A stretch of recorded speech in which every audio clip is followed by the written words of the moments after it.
Wherapy. Therapy wherever, whenever.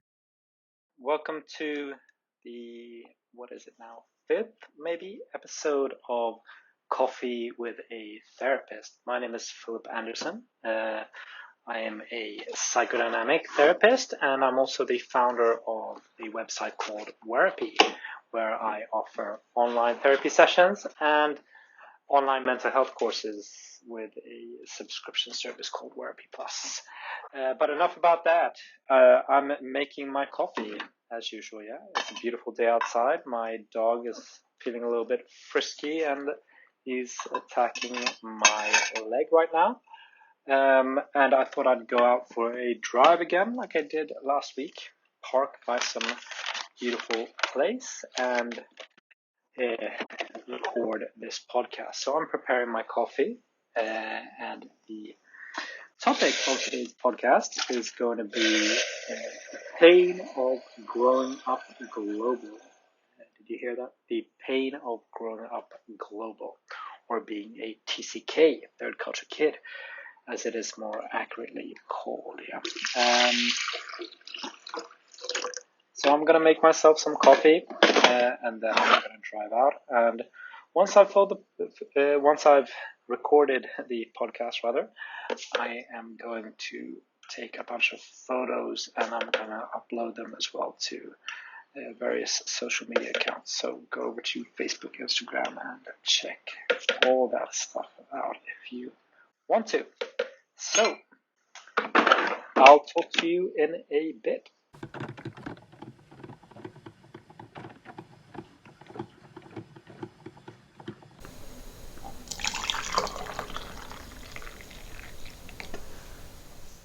So now that I've parked my car by a beautiful wheat field and I've taken a sip of my coffee, I'm ready to start today's podcast. And today's podcast, as I mentioned in the intro, is about the pains of growing up global.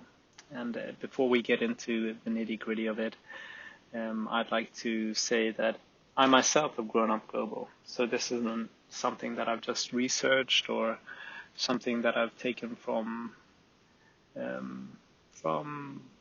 anecdotes, from sessions with my patients. Of course, I've had a lot of patients who themselves have grown up global. That's how Wherapy started. It started as cross-cultural living, or what am I saying? Cross-cultural therapy. And there were loads of TCKs, as they are called, third culture kids. And I've treated quite a few of them, and there's loads of mental health issues associated with growing up global. But before we begin, I just want to mention a little bit about my background. So I was born in Sweden in 1988, and when I was about half a year old, I moved with my parents to Great Britain. I lived outside London, and I lived there until I was about 3, and then after that I moved with my parents, of course, and my sister to Hong Kong, and we lived there until I was about 18. My mother moved to Thailand when I was about 16 or so, maybe 15, 16. And then I moved to the United Kingdom again. I was again just outside London to study in university for a few years. And then I decided that wasn't really for me. So I moved back to Asia. This time I moved to Japan in Kobe, and I lived there until I was about 26. And then I decided, well, that's it. I'm going to move back to Sweden and live a simple life. And, you know, we all know that there's no such thing as a simple life, but it's become considerably easier since I moved to Sweden, to say the least. Yeah. But I have a sister, an older sister, who still lives in Hong Kong. So I've had a lot of experience, personal experience with issues, especially when I was a lot younger. Um, these TCK issues or this pain associated with growing up global. And even though the term third culture kids, that's something that's associated with expats, and I have definitely come from a privileged background, and I'm very grateful to have experienced growing up in these beautiful countries. I think that what I am about to mention in this podcast is also applicable to migrants who maybe don't have that privilege, who are maybe of a lower socioeconomic class, and they're moving to find work, and they're moving in more permanently, whereas TCKs, it's also always kind of thought that they will leave their host culture eventually. Yeah. And there's this classic question for third culture kids, which is, where is home? And it's very stigmatized, and they always have some sort of anxiety associated to it. Yeah. Another version of that question is, where are you from? Yeah. So there's a lot of people, they seek therapy based on that one question, and a lot of people also they go to forums, and they talk in chat groups a lot about that one question. Yeah. And this podcast, I'm not even going to touch upon that question, because I think we look at that question too much. Yeah. The third culture kid experience, the growing up global experience, is so much more than that one question. And that one question, you can answer it whatever way you want to. Yeah. There is a lot more of a psychological problems, and a lot more nuanced problems associated to the TCK experience than that. So I don't want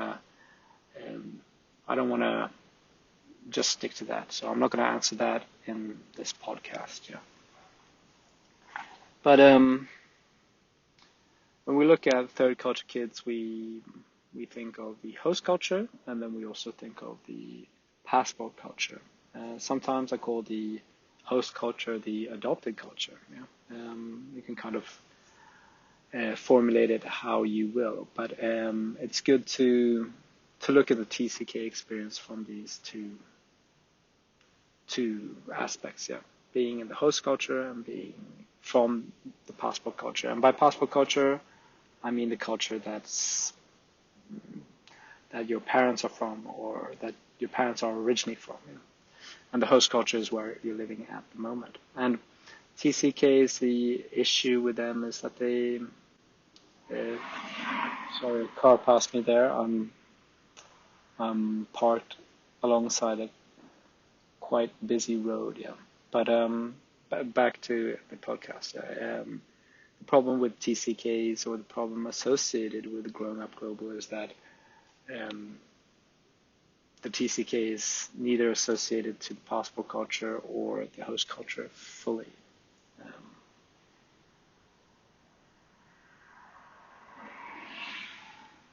Sorry, that was another car passing. So the TCK does not have full authority or full connection to either the host culture or the passport culture. So they're in this neither nor limbo. And what is most often the case is that when they're in their passport culture, they feel more strongly associated to the host culture, because they're afraid of losing their association to it. And when they're in their passport culture, or when they're in the host culture, they're more strongly connected to their passport culture because of the same reason. So I'm not going to mention any details from my patients, what they've told me, but I can use myself as an example. So when I was in Hong Kong, I felt more strongly Swedish because I was afraid of losing my connection to it. And then when I went to Sweden in the summertime, I felt more strongly connected to Hong Kong because I felt like I was losing a connection to it because I am Caucasian. I don't look at all Chinese or Cantonese, Hong Kong Chinese. So there was nothing connecting me to that place. But in general, we're kind of jumping in between these two worlds, and we don't have a full connection to um, uh, either of these worlds. Now, a fly has flown into my podcast or my car. But anyway, sorry, I digress. So we don't feel a um, we don't feel like we can say that we are fully either from our passport culture, because when somebody asks intricate details about maybe some sort of cultural aspect or some sort of societal aspect about the host culture, the passport culture, we won't be able to answer it properly. And this is the case for most young people, especially. Then we have vice versa. We can't really claim that we have a strong connection to our host culture, especially if we're living in a country where the people don't really, they have a different skin color to us. They have a different, maybe in some cases they dress differently, and we can't really express that we are from that culture in the same way. Yeah. So our connection to both the host culture and passport culture is questionable. Yeah. And in order to cope with that, we form our own little culture. Yeah. And that's where that term third culture kid came in so perfectly. We formed that term, and therefore we have gained an identity. We are no longer Swedish or from Hong Kong. We are third culture kids. So we have what we call three pillars of identity. We have the host culture identity, we have the passport culture identity, and then we have the third culture kid identity. And this we typically form this as teenagers, because there's a lot of a load of different aspects. We have identity issues there, and usually one's national identity and one's association to it is something that is taken for granted. Yeah. Whereas for third culture kids, for people who have grown up global, that is not the case. So we in our teenage years, we form these three pillars. Yeah, we have as I said, we have the passport culture, host culture, and third culture kids, and this is something that makes us feel safe. Yeah, feel like we have an identity. So we can kind of get by in our teenage years, and then when we're about 18, as I said, third culture kids, they're typically from a privileged background. So at that time, it's all about maybe choosing a university or choosing a new path in life, and we have to move out from our parents' house, and we have to gain some sort of independence. And for third culture kids, that often means leaving the country they are from and maybe furthering their education in the United States, Canada, Great Britain, Australia, someplace with an English-speaking background, or an English-speaking society. And here we're moving from the host culture.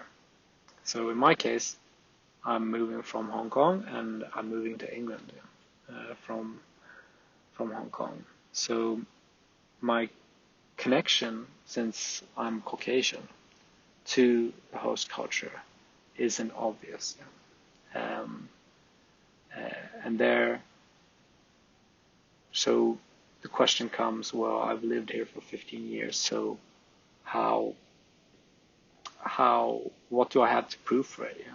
How do I show people that I'm from Hong Kong? And that's where maybe a lot of third culture kids can seem a little bit obnoxious at first when they land in a totally different culture. Yeah?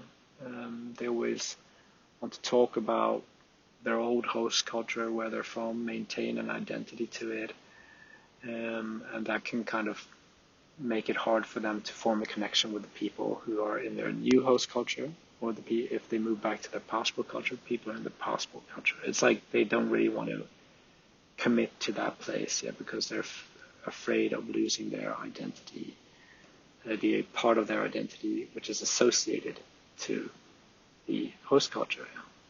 So if we think of these three, the host culture, the passport culture, and the TCK identity, as three pillars, yeah, and a tripod is a quite stable shape, and then all of a sudden we're losing one leg.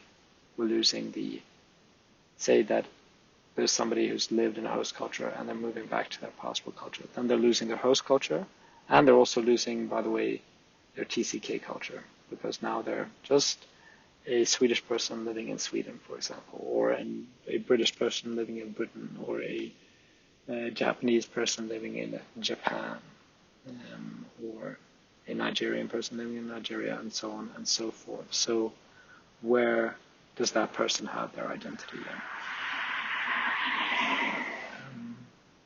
And there's a great sense of loss associated to that. Now, for example, I've lived in Sweden for maybe 7 years now. I've lived outside Hong Kong for 15 years, a little bit more than that. And one's connection to that place is not as obvious as it was when we lived there. Yeah. And that's where the issue of itchy feet come in. Yeah. A lot of people are very, it can be a big issue, trying to get in touch, or trying to, if we're moving back to our passport culture, it can be a big thing, losing that connection to the host culture, and losing that connection to the old host culture, and losing that sense of being a TCK. That's the identity that we built up based on having both a host culture and passport culture. If we only have a passport culture, then we don't have that TCK identity. So a lot of people want to, if they have to lose one host culture, maybe, for example, the cost of living in that country is too high, then maybe they want to move somewhere else. Yeah, they want to move to Thailand, or they want to move to some other country, simply to maintain their identity as a TCK. Yeah, because that's something that they're comfortable with. They're comfortable with being the foreigner in the foreign land, in the other country. And that's how they built that's their way of being social. It's all based on being a foreigner. Now a big truck is going to drive past, so just bear with me for a second.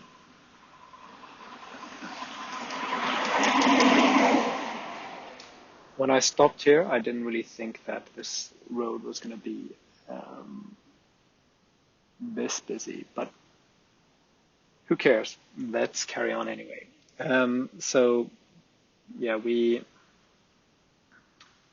just simply having gone from having that tripod to just having one leg to stand on, just having that passport culture, going from having host, passport, and TCK to going back to one passport identity. Passport culture is so, it's quite unbearable for a TCK, because the TCK identity is also what has made them special. It's also what has gained them the ability to make a connection as well as something that has been of great anguish to them because they don't really know where they're from. Yeah. They've kind of reframed it and adopted it as an identity, and um, they used it as something that they can form a connection based on that, yeah, with other TCKs or with the locals. Yeah, well, imagine being someone from the passport culture of Canada living in Singapore, and then um, just their way of associating with people from Singapore is that they're from Canada, and they bring a little bit of their Canadian identity into it, and they form a connection there. They're not forming a connection based on them both being Singaporean. Or if there's somebody else from another country living in Singapore, someone from India, example, then there's still conversation based on them being Indian, the other being Canadian, a sense of curiosity associated with that passport culture. Yeah, that curiosity is not going to be there if you're both Canadian and you're living in Canada. Then you're going to have to build your social connection based on something else.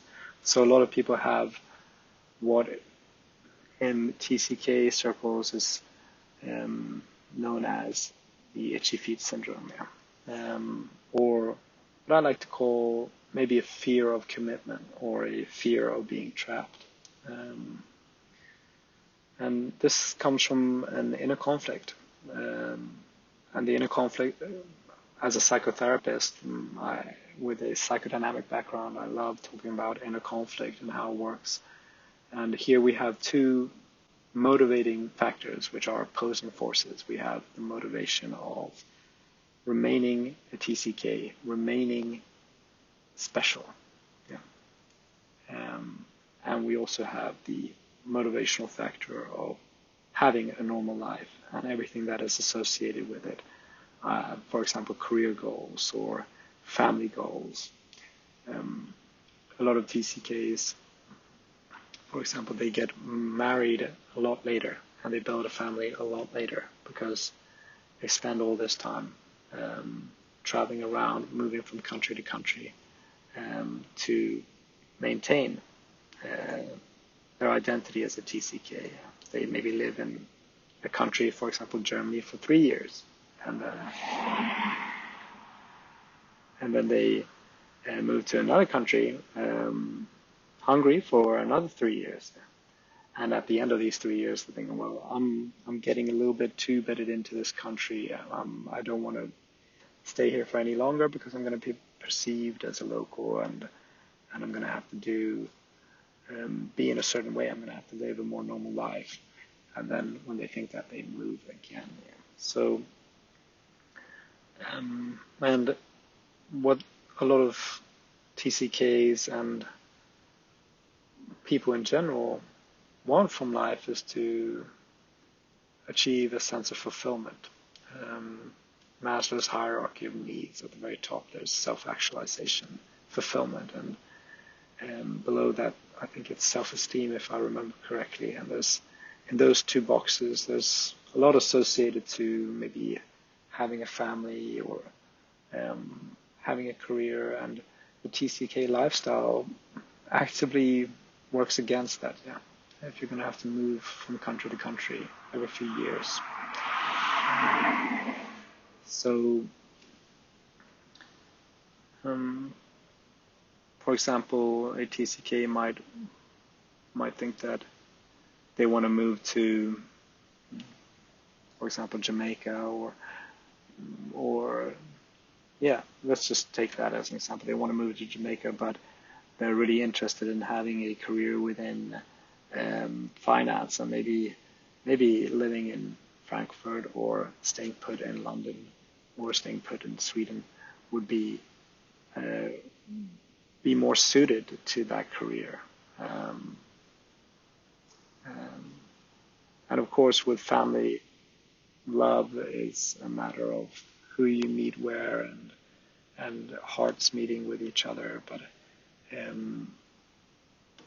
the family issue, say, for example, if you move to one country and you meet someone from there, then you're going to have to, if you want to have a child and you want to have family with them, then you're going to have to be ready to stay there. And with the TCKs, with their itchy feet, they're not usually that ready to stay there for the long run, because then they're going to stop being a TCK and stop losing their connection to, sorry about that, stop losing a connection to their host cultures, and then eventually be assimilated into the culture that they're in fully. And a lot of TCKs don't really want that. And so there we have this big inner conflict. Do you want to continue being a TCK? Do you want to continue this growing up global lifestyle? Or do you want to have everything that is associated with what many people deem to be a normal life, having a family, having career goals, settling down? Which one of these do you want? And in maybe 80% of the cases, you have to pick one or the other. Probably more like 90% of the cases, you have to pick one or the other. Or you have to choose to just stay put in that host culture, no matter where you are. If you're in Hong Kong, you have children, and you're living there, then you're going to have to stay put there, and maybe try to find this career or have that family lifestyle, which is associated with the more traditional lifestyle. So I'll mention it again. Yeah, these two motivating factors are in conflict with each other, and this is where a lot of TCKs have their mental health issues. They want it all, but they can't have it all. Yeah. Two opposing forces. Either you're going to choose that TCK lifestyle, or you're going to choose to settle down and pursue a career, maybe, if that's what you want. And a lot of what therapy with TCKs is about is to teach them how to get used to sacrificing something. Because compromise causes more pain. Well, yeah, I can be both. I can have that TCK lifestyle, and I can have this normal settled down life. I can just move around every now and then with my family.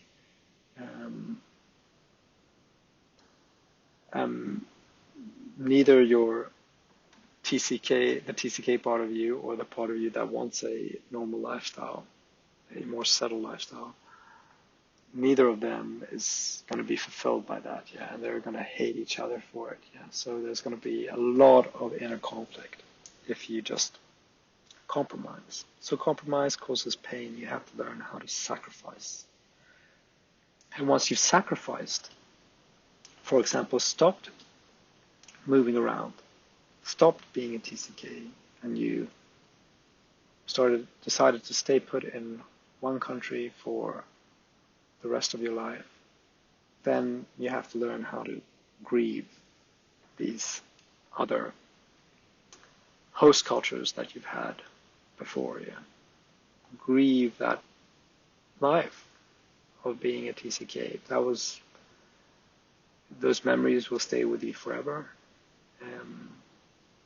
And as long as those memories exist, then that experience exists, because you can relive it in your mind, and you can move on as well and find that the settled lifestyle is something that gives you joy too. It's not all about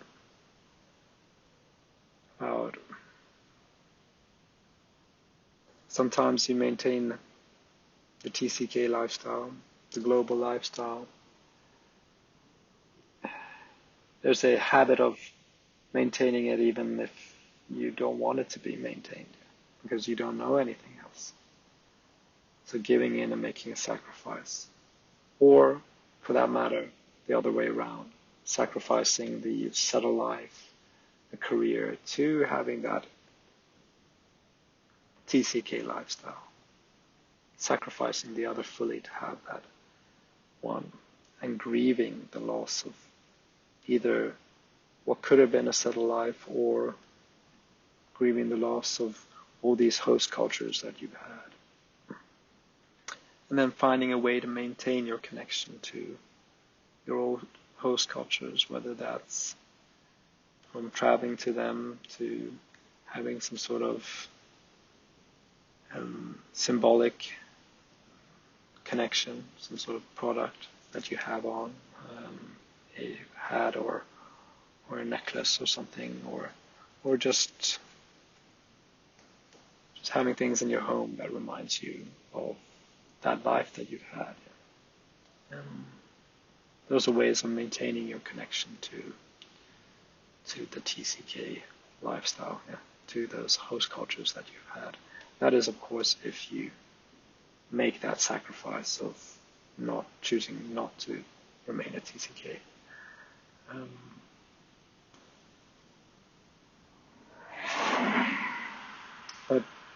And I just don't want to be one who recommends one over the other. So if you do choose to sacrifice a settled lifestyle, maybe finding a way to make you feel settled in your heart, to make you feel settled where you are, finding some form of constant in your life. No matter where you move, you'll still have this one thing that continues with you. That's something that is very important, because otherwise it won't work.